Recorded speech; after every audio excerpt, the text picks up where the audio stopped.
Press మీట్కి వచ్చినటువంటి విలేకరులందరికీ కూడా పేరు పేరున ధన్యవాదాలు తెలియజేస్తున్నాం.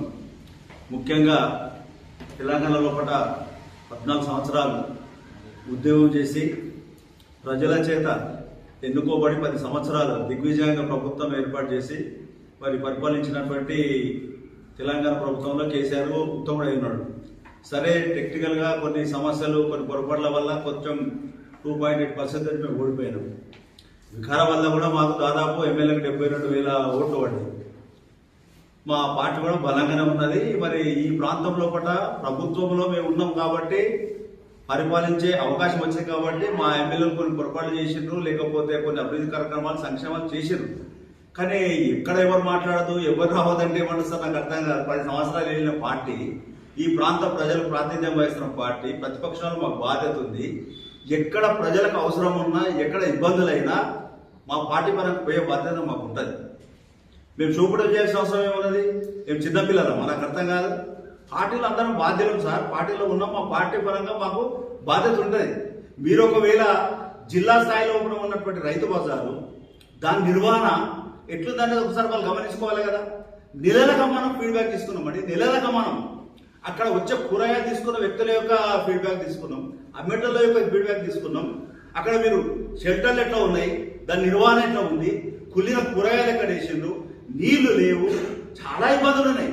వాళ్ళందరూ కూడా అంటున్నారు, వికారాబాద్లో రాజకీయ నాయకులు ఉన్నారా, వాళ్ళ పిల్లలు కూరగాయలకు వస్తారా, ఇది కనిపిస్తలేదా, దీన్ని పట్టించుకుని నాదులు లేరా, శాపనార్థాలు పెడుతున్నారు సార్. మరి ఎవరు అడగాలి? అధికార పార్టీ పట్టించుకోలేదు. మా ప్రతిపక్షం, మా బాధ్యత అయితే ఉంటుంది కదా. మేము పోయినాం, మీరందరూ విలేకరులు ఉన్నారు. ప్రతి ఒక్కరిని కూడా కూరగాయలు అమ్మేవారిని కదిలిస్తే వాళ్ళ సమస్యలను ఏకవరం పెట్టారు. మేము చెప్పిన మసాలాలు మేము సడన్గా పోయినా విజిట్ చేసినాం. కాబట్టి అట్లా కాదు, మీరు రావద్దు పోదని కాదు. అధికారంలో ఉన్న మీకెంత బాధ్యత ఉందో ప్రతిపక్షంలో మాకు కూడా అంతే బాధ్యత ఉందని గుర్తించుకోవాలి దయచేసి. మరి అన్పార్లమెంటరీ లాంగ్వేజ్ అనేది ఎవరైనా వాడద్దని గతంలో చెప్పి ఇప్పుడు చెప్పినాం. పార్టీలో ప్రజాస్వామ్యబద్ధంగా ఎవరు మాట్లాడినా ఎవరైనా కూడా ప్రజలు దాన్ని స్వీకరిస్తారు. ఇవి మేము చిన్నపిల్లలాగా ఆనందితో, PRS పార్టీతో, కాంగ్రెస్తో వ్యక్తిగత పంచాయతీ కాలేదు. మీరేం చేశారు, మేము సమస్యలు రేకరు పెడుతున్నాము. మీరందరూ కూడా ఏదేదో సమస్యలకు మీరందరూ కూడా మరి శంకుస్థాపన చేస్తున్నారు. పనులు కాలేవు. పనులు కాకపోతే అడిగే బాధ్యత ఎదుగుతుంది ఈ ప్రాంతంలో ఉన్న ప్రతిపక్ష నాయకులదే కదా. ఉలిక్కుపడి ఏదో మాట్లాడి గలీల చిన్నపిల్లలాగా వచ్చి కూర్చొని ఏదో అడ్డమైన ముచ్చట మాట్లాడతామంటే ఎట్లా సార్? నాకు అర్థంగా స్థాయికి దిగొద్దు. మీరు ఒక బాధ్యతమైనటువంటి market committee chairman, vice chairman ఉన్నారు. మీరు కూడా ఒక మార్కెట్ ప్రజలు సేవ చేస్తున్నారు. ఆలోచించి సమాధానాలు ఇవ్వాలి. ఎవరినో ఒకరు మీరు మాట్లాడద్దు అంటే ఎవరు మాట్లాడాలి? ఈ ప్రాంతానికి ఎమ్మెల్యేగా మీరు గెలిచిండ్రు, ప్రజలకు మీరు ప్రాధాన్యత వహిస్తున్నారు, సమస్యలు పట్టించుకోలేరు. మరి బ్రిడ్జికి వచ్చిన నిధులు ఉన్నాయి, దాన్ని ముందుకు తీసుకోపోతలేరు.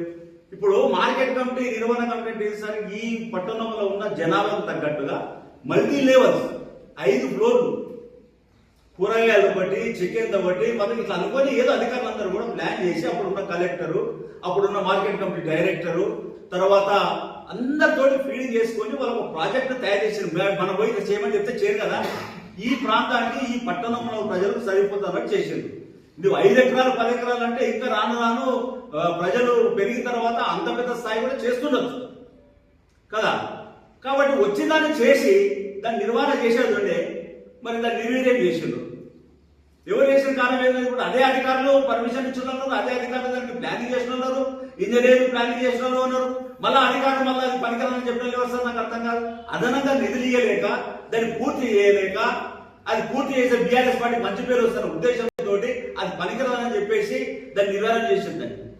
ఇప్పుడున్న పట్టణ జనాభాకు 5 కోట్ల మండలి లెవెల్ మార్కెట్ కమిటీ సరిపోతుంది. అది కానీ వీళ్ళు కావాల్సుకొని కేసీఆర్కో, వికారాబాద్ నారాయణకో ఎవరికో పేరు వస్తున్న ఉద్దేశంతో చేసింది. 5 ఎకరాలు అంటే ఎంత సార్? నీవు హైదరాబాద్ నగరం ఎంత పెద్ద ఉన్నది? హైదరాబాద్ నగరంలో ఎక్కడ 5 ఎకరాల మల్టీ లెవెల్ మార్కెట్ ఏమైనా చూపిస్తే నేను ఒక బంధు విషయాలు తీసేస్తాను సార్. ఎక్కడ చూడండి 5 ఎకరాలు. నువ్వు స్థలంగా తీసుకుంటావు, ఇంకే తీసుకుంటావు. కూరగాయల మార్కెట్లు ఉన్నాయి, సేల్ చేసేవి ఉన్నాయి, యాక్షన్ చేసేవి ఉన్నాయి. ఎకరాలు 10 ఎకరాలు 20 ఎకరాలు ఉన్నాయి. ఈ మల్టీ లెవెల్ చిన్న మార్కెట్ అంటే ఒక కాజీపేట ఉన్నది, మీరు పోయడం లేదో, కాజీపేట 3 ఫ్లోర్స్ 4 ఫ్లోర్స్ ఉన్నది. ఒక దాంట్లో పంది మాంసం, ఒక దాంట్లో గొర్రె మాంసం, ఒక దాంట్లో మేకల మాంసం అమ్ముతారు. అక్కడ దానికి ఒక 2 ఎకరాలు 3 ఎకరాల స్థలం ఉన్నది. ఇంకెక్కడ చూడలేదు. కాబట్టి ఏదో ఒకటి మనకు మా టీఆర్ఎస్ ఆధ్వర్యంలో కూడా ఒకటి వచ్చింది. వికారాబాద్ ప్రజలు మెరుగైనటువంటి సహకారాలు కల్పిస్తే బాగుంటుందనే ఉద్దేశంతో దాన్ని ప్రారంభించారు. మనకి దాన్ని చేసిందా చేయలేదా ఇప్పటికైతే దాన్ని నిధులేమని కూడా ఎవరు తెలియదు. మీరు ఒకవేళ పనికిరాలనుకుంటే మన 5 ఎకరాలు కాదు 10 ఎకరాలు తీసుకొని మంచి market committee multi level market భవనాన్ని అందుబాటులోకి తెస్తే మేము బీఆర్ఎస్ పార్టీగా దాన్ని స్వాగతిస్తామని చెప్పి కోరుకుంటున్నాను. ఇంకొకటి ఏమిటంటే ప్రతిపక్షంలో ఉన్న నాయకులందరూ కూడా మేము చెప్పిన కార్యక్రమాలు చెప్పినాం సార్. ఇప్పుడు కలెక్టర్ ఆఫీస్ కానీ లేకపోతే మెడికల్ కాలేజ్ కానీ బ్రిడ్జికి నిధులు కానీ లేదా మార్కెట్ కానీ రైతు బజార్ కానీ ఇంకా చాలా విషయాల్లో కూడా ఇప్పుడు పథకాల గురించి మా రాజశేఖర్ చెప్పింది. అన్ని పథకాలు కూడా హామీ ఇచ్చిన మేరకు నెరవేర్చిండ్రు. మీరు ఇచ్చిన హామీలు ఎవరైనా నెరవేరుస్తున్నారా? ప్రతి గ్రామంలో మిమ్మల్ని విమర్శించే నాయకుడు లేడు, తిట్టే నాయకుడు ప్రతి ఒక్కరు కూడా శాపనాలు వెళ్తున్నాడు. ఎందుకు?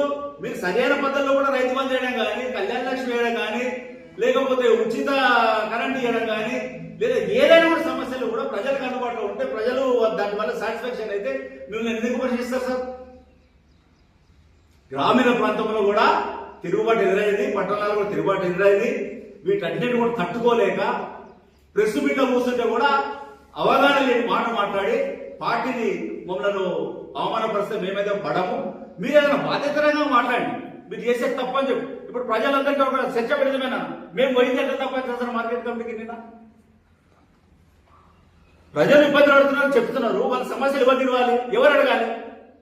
పోనీ మీరన్నా విలేకరులన్నా కూడా మేము పోకముందన్న ఈ మార్కెట్ కమిటీ పట్టించుకుని రాదు లేడు. ఆ చెత్త కుప్పలు ఆ వాసన ప్రతి ఒక్కరు ముక్కు కింద పెట్టుకొని పోతుంటారు. దృష్టికి తీసుకురాలేదు కాబట్టి మేము పోయినాం. తప్పేమున్నది? ఒక ప్రతిపక్ష నాయకుడిగా వికారాబాద్ ఆయన ఆధ్వర్యంలో చేయడం తప్పేమున్నది? కాబట్టి భవిష్యత్తులో కూడా మేము ఇంకా జరుగుతున్నటువంటి మీరు ఒకటి గుర్తుపెట్టుకోవాలి. మున్సిపల్ ఎన్నికలలో సుధాకర్ రెడ్డి, మైపాల్ రెడ్డి ఇంకా ఒక 6-7 మంది రేపు ఎన్నికలు అనగా ఒక ప్రెస్ మీట్ పెట్టింది. 370 కోట్ల రూపాయలు శాంక్షన్ అయ్యి ఆల్రెడీకి మున్సిపల్ ఎన్నికలు అయిపోగానే అభివృద్ధి పనులు స్టార్ట్ అయ్యాయని చెప్పింది. ఎమ్మెల్యే ఎన్నికైన రోజు కూడా 2000 కోట్ల రూపాయలు ప్రత్యేక నిధులు తీసుకొచ్చి వికారాబాద్ డెవలప్మెంట్ చేస్తారు. చేసిరా సార్? ఎన్ని కోట్లు వచ్చినాయి ఇప్పుడు?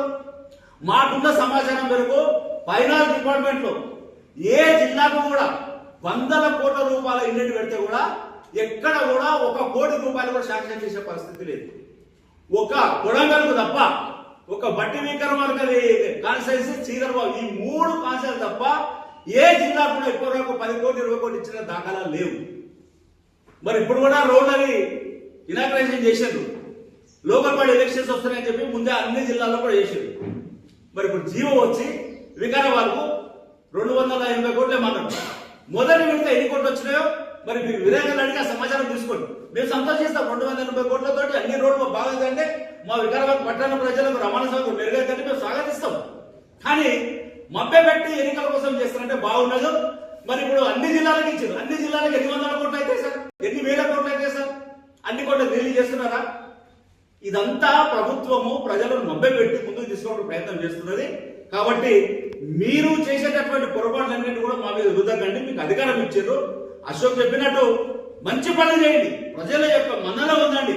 ఆనందం చేసింది కాదు. కేసీఆర్ తెలంగాణ ప్రభుత్వం కంటే మెరుగైన సౌకర్యాలు చేసి వికారాబాద్ ఒక నందనవనంగా చేస్తే మేమందరం ఆచరిస్తాం. కానీ మేము చేసే పనులను